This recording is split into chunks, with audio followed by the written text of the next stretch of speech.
Hello guys, कैसे हैं आप सब लोग। लोन हंटर की एपिसोड 16 के साथ हाजिर हूँ। तो लास्ट एपिसोड के एंड पे हमने देखा था कि सूखे की स्टोरी के बारे में बताया जाता है कि सूखे की बैकग्राउंड स्टोरी क्या है और वो कैसे हांगटू ग्रुप को ज्वाइन करने के लिए गई थी। तो एपिसोड की शुरुआत में वही लड़का बॉस के पास आता है जो कि लूमी का दोस्त था। वो बॉस से कहता है, बॉस क्या आपको लगता है कि ये लड़की वाकई में हमारे ग्रुप को ज्वाइन करने के लायक है। बॉस उसे कहता है, तुम्हें किस बात की चिंता है। लूमी का दोस्त कहता है, नहीं मुझे किसी बात की चिंता नहीं, मैं तो बस ऐसी पूछ रहा हूँ।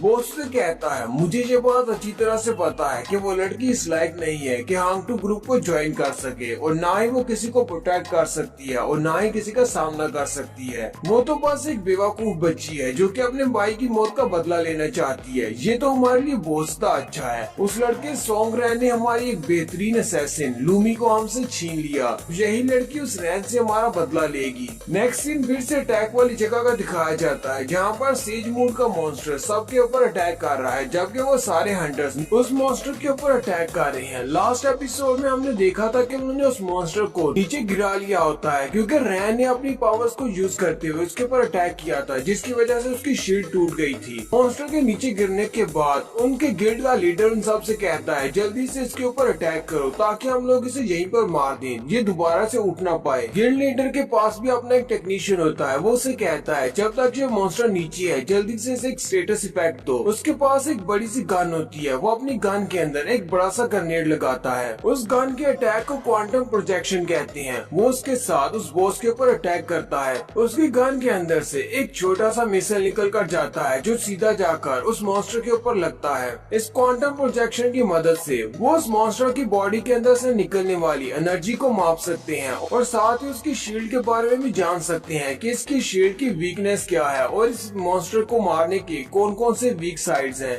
गिल्ड लीडर अपने टेक्नीशियन से कहता है, एनालिसिस कैसा जा रहा है। वो से कहता है, मैं अभी इसको एनालाइज कर रहा हूँ, मैं थोड़ी देर तक बताता हूँ कि क्या रिजल्ट्स आए हैं। इस क्वांटम प्रोजेक्टाइल को यूज करने का एक साइड इफेक्ट ये भी है कि इससे उस मॉन्स्टर की हेल्थ इंक्रीज हो जाएगी और वो फिर से उठकर खड़ा हो जाता है। गिल्ड लीडर अपने सारे साथियों से कहता है, ये मॉन्स्टर फिर से उठकर खड़ा हो रहा है, चलो जल्दी से इसके ऊपर अटैक करो, इसे खड़ा मत होने देना, कहीं ये दोबारा से अपनी शील्ड को जनरेट न कर ले। सूखे भी वहीं पर खड़ी होती है। सूखे कहती है, इस मॉन्स्टर को मारने के ऊपर बहुत बड़ा इनाम है, यानी बहुत सारे कंट्रीब्यूशन पॉइंट्स मिलने वाले हैं। अब क्योंकि मैं हांगटू गिल्ड का एक हिस्सा हूँ, इसलिए मुझे हांगटू ग्रुप के लिए इस मॉन्स्टर को मारना होगा। सूखे बड़ी स्पीड के साथ अपनी गन को लेकर उस मॉन्स्टर पर अटैक करने के लिए आगे की तरफ बढ़ती है। वो उस मॉन्स्टर के थोड़ा सा करीब पहुँचने के बाद अपनी गन को लोड करती है और उसके ऊपर एक ब्लास्ट करती है। सूखे उस मॉन्स्टर के ऊपर अटैक करने के बाद उसके स्टेटस को देखती है और कहती है, मेरा अटैक तो काफी ज्यादा अच्छा है। इस मॉन्स्टर को मेरे अटैक की वजह से काफी डैमेज हुआ है, उसकी हेल्थ कम हो गई है, लेकिन साथ ही वो कहती है, इसका आर्मर वाला बाल यानी कि शील्ड वाली जो लाइन है वो भी चमक रही है। गिल्ड लीडर का टेक्नीशियन उसे कहता है, मैंने एनालिसिस कंप्लीट कर लिए हैं। बॉस से कहता है, चलो फिर ठीक है, इसे हमारे वॉइस सिस्टम में डाल दो। जितने भी हंटर्स यहाँ पर हैं उन सबको इसका लाइव ब्रॉडकास्ट दिखाओ और उन्हें बताओ कि इसके कौन कौन से वीक पॉइंट्स हैं।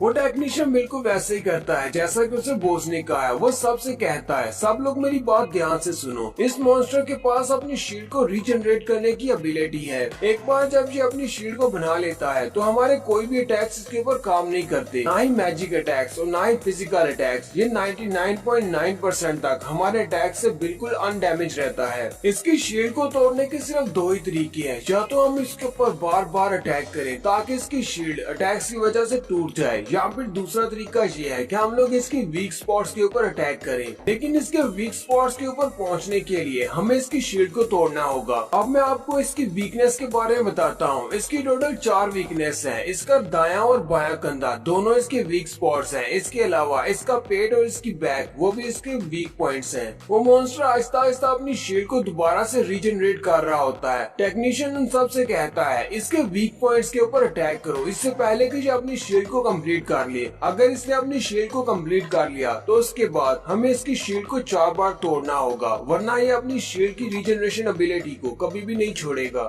मॉन्स्टर बड़ी स्पीड के साथ अपनी शील्ड को रीजनरेट कर रहा होता है। वो सारे अपने गिल्ड लीडर से कहते हैं, गिल्ड लीडर अब हमें क्या करना चाहिए, हम क्या करें। गिल्ड लीडर कहता है, मुझे कैसे पता होगा। सुरख बालों वाला लड़का उन सब से कहता है, मुझे पता है कि हमें क्या करना है। इस लड़के ने पहली बार इसकी शील्ड को तोड़ा था, तो क्यों ना इसी लड़के को फिर से आगे भेजो और इसे कहो कि उसकी शील्ड को तोड़ दे। वो सारे भी उसकी बात सुनने के बाद कहते हैं, हाँ इसी लड़के ने उस शील्ड को तोड़ा था, तो हम लोग इससे फिर से कह सकते हैं। वो उसे कहते हैं, जाओ जाकर उसकी शील्ड को तोड़ दो। रैन उनसे कहता है, मैं इसकी शील्ड को दोबारा नहीं तोड़ सकता। वो सारे उसकी बात सुनने के बाद हैरान हो जाते हैं और कहते हैं, लेकिन ऐसा क्यों, तुमने पहली बार उसकी शील्ड को तोड़ा था, क्या तुम दोबारा नहीं कर सकते। रैन कहता है, नहीं मैंने कहा मैं ऐसा नहीं कर सकता। रैन उन सबको बताता है कि उस बॉस की शील्ड को तोड़ने के लिए मैंने जो स्किल यूज किया था वो एक पैसिव स्किल है। मतलब कि जब मॉन्स्टर बहुत ज्यादा वीक होगा, तुम लोग बार बार उसके ऊपर अटैक करोगे और इतना ज्यादा वीक होगा कि मेरा स्किल अपने आप एक्टिवेट हो जाएगा। इसके अलावा मेरे पास और कोई रास्ता नहीं है अपने स्किल को एक्टिवेट करने का।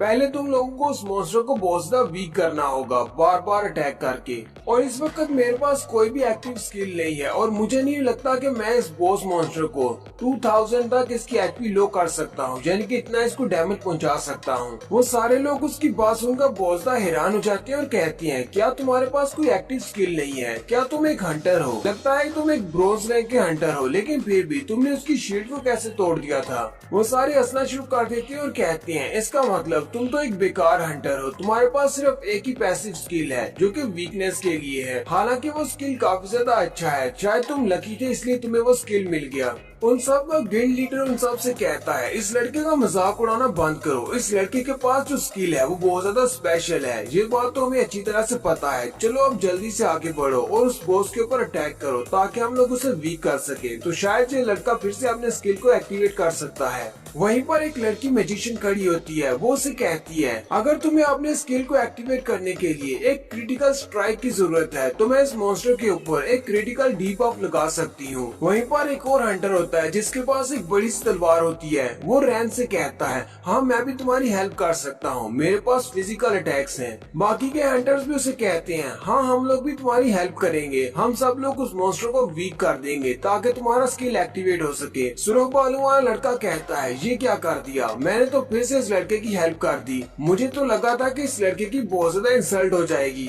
गिल्ड लीडर अपने सारे साथियों से कहता है, चलो फिर ठीक है, सब लोग मिलकर इस लड़के की हेल्प करो ताकि इसके स्किल को एक्टिवेट किया जा सके। जैसे ये उसकी शील्ड को तोड़ देगा उसके बाद सब लोग मिलकर उस मॉन्स्टर को मार डालेंगे। रैन कहता है, चलो फिर ठीक है, ऐसे ही करते हैं।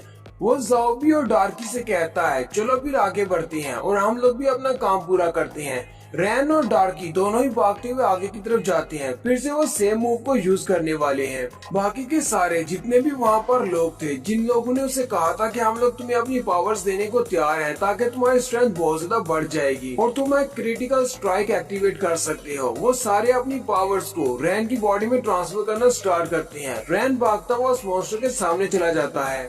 उन सब की स्ट्रेंथ लेने के बाद रैन की बॉडी भी चमकना शुरू हो जाती है। रैन कहता है, मुझे महसूस हो रहा है कि मेरी बॉडी के अंदर बहुत सारी ओवरफ्लोइंग पावर है। फिर रैन और डार्की दोनों ही हवा में ऊपर की तरफ जंप करते हैं। रैन कहता है, अब जबकि मेरे पास बहुत ज्यादा स्ट्रेंथ है, इतनी स्ट्रेंथ के साथ तो मैं अपने पैसिव स्किल को एक्टिवेट कर सकता हूँ। रैन और वो दोनों हवा में होते हैं। डार्की उसके बाजू को पकड़ता है और उसे खींचकर जबरदस्त तरीके से बॉस मॉन्स्टर की तरफ फेंक देता है। रैन कहता है, जितनी मेरे पास स्ट्रेंथ है, मुझे लगता है कि मैं सिर्फ एक ही स्ट्राइक के साथ इसकी शील्ड को तोड़ पाऊंगा। और फिर ऐसे ही होता है। रैन जैसे उसके ऊपर अपनी ब्लेड के साथ अटैक करता है, उसकी शील्ड टूट जाती है और रैन का ब्लेड उसके कंधे में धंस जाता है। जैसे रैन उसकी शील्ड को तोड़कर उसके कंधे पर अटैक करता है, उसी वक्त उसे कहा जाता है कि तुम्हारे पास एक नया स्किल एक्टिवेट हो गया है जिसका नाम फैंटम है। और यहीं पर एक विंडो ओपन होती है और फैंटम के बारे में बताया जाता है कि फैंटम स्किल को यूज करने के बाद रैन कुछ वक्त के लिए फैंटम बन सकता है, यानी कि एक गोस्ट बन सकता है। कोई भी ऑब्जेक्ट उसकी बॉडी के आर पार हो जाएगा और वो भी किसी भी ऑब्जेक्ट के आर पार हो सकता है। लेकिन इसकी भी कंडीशंस हैं। उसे 35 माना पॉइंट्स लगेंगे 1 सेकंड तक अपने इस फैंटम को बरकरार रखने के लिए। रैन काफी ज्यादा खुश हो जाता है और कहता है, ये तो एक एक्टिव स्किल है, यानी कि इसे मैं जब चाहूँ तब यूज कर सकता हूँ, सिर्फ अपने माना पॉइंट्स को कंज्यूम करके। रैन कहता है, हालांकि ये एक बहुत ही अच्छा एक्टिव स्किल है, लेकिन मैं इस स्किल को ज्यादा देर तक यूज नहीं कर सकता क्योंकि मेरे पास सिर्फ 100 माना पॉइंट्स हैं। एक आम हंटर के पास 100 से ज्यादा माना पॉइंट्स नहीं होते, यानी कि मैं इसे सिर्फ 3 सेकंड तक ही यूज कर सकता हूँ। रैन अपने ब्लेड को उसके कंधे से बाहर निकालता और कहता है इसकी शील्ड तो टूट चुकी है, ये तो बहुत ही अच्छी टाइमिंग है, अब मुझे अपने फैंटम स्किल को यूज करने का मौका मिलेगा। और साथ ही वो पीछे की तरफ जंप करता है और अपने फैंटम स्किल को एक्टिवेट कर लेता है और वो हवा में उड़ना शुरू कर देता है। नीचे खड़े सारे हंटर्स भी ये देखकर हैरान हो जाते हैं और कहते हैं इस लड़के ने तो शील्ड को तोड़ दिया। लेकिन हैरानी की बात तो ये है कि इसके पास एक और एक्टिव स्किल है। इसने कहा था कि इसके पास और कोई भी स्किल नहीं है। वो बॉस मॉन्स्टर दर्द होने की वजह से एक जबरदस्त रोर करता है और उसके इर्द गिर्द शील्ड के जितने भी टुकड़े होते हैं वो सारे रैन की तरफ जाते हैं, लेकिन वो सारे टुकड़े रैन की बॉडी के आर पार हो जाती हैं क्योंकि रैन अब फैंटम स्टेट में है। रैन हवा में उड़ रहा होता है। रैन कहता है ये फैंटम वाला स्किल तो बहुत ज्यादा अच्छा है, अब तो मेरे पर ग्रेविटी भी असर नहीं कर रही, यानी कि मैं उड़ सकता हूँ और इसके सारे अटैक्स मेरे सामने बेकार हैं। हालांकि ये शील्ड के टुकड़े भी मेरी बॉडी के आर पार हो गए हैं। रैन अपने डैगर्स को रेडी करता और कहता है अब जबकि मैं अपनी फैंटम स्टेट में हूँ तो क्यों ना इस बॉस के ऊपर अटैक किया जाए, क्यों ना इस बॉस को मैं ही मार डालूं। रैन उड़ता हुआ उस बॉस मॉन्स्टर के चेहरे की तरफ जाता है और जाकर उसके कंधे पर अटैक करता है जहाँ पर उसका वीक स्पॉट है। सुरख वाले वाला लड़का कहता है ये लड़का तो बहुत ज्यादा बुरा है, इस लड़के ने तो हम सब का फायदा उठा लिया। पहले इसके पास अपने स्किल को एक्टिवेट करने की एनर्जी नहीं थी, लेकिन जैसी इसे एनर्जी मिली इसने उसकी शील्ड को तोड़ने के बाद खुद ही क्रिटिकल डैमेज पहुंचाना शुरू कर दिया है ताकि सारे के सारे पॉइंट्स इसको मिल जाए। वो लड़का भी अटैक करने के लिए आगे बढ़ता और कहता है तुम्हें क्या लगता है कि सारे के सारे पॉइंट्स तुम अपने लिए रख सकती हो? मैं भी इसके नीचे वाले वीक पॉइंट्स के ऊपर अटैक कर सकता हूँ, मैं इसके एब्डोमेन पर अटैक करता हूँ। सुरख वाला लड़का भागते हुए जैसे ही उस मॉन्स्टर की तरफ आगे जाने लगता है उसी वक्त सूखे उसके पास से गुजर जाती है। सुरख वाला लड़का कहता है लगता है कि ये लड़की भी उसके ऊपर डैमेज डील करना चाहती है ताकि इसे भी कुछ पॉइंट्स मिल जाएं। ये सारे लोग मेरे पॉइंट्स के पीछे क्यों पड़ गए हैं?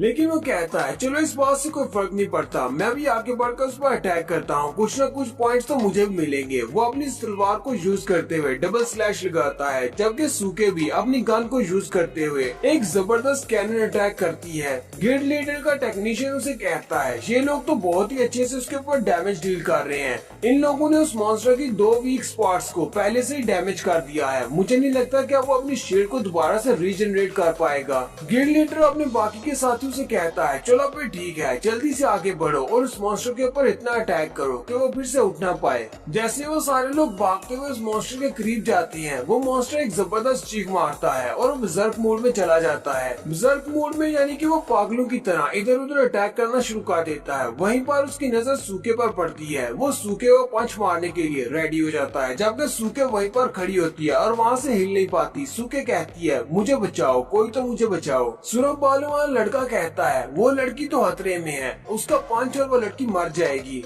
मेरे पास इतनी स्पीड नहीं है कि मैं यहाँ से वहाँ पर जाकर उस लड़की को बचा सकूं। रैन जो कि अभी भी अपने फैंटम मूड में है, रैन उस तरफ देखता और कहता है लगता है कि मुझे उस लड़की को वहाँ पर बचाने के लिए जाना होगा। और यहीं पर हमारी एपिसोड 16 का एंड होता है। एक्सप्लेनेशन अच्छी लगी हो तो कमेंट करके जरूर बताइएगा। चैनल को सब्सक्राइब कर दे, वीडियो को लाइक और शेयर कर दे। शुक्रिया।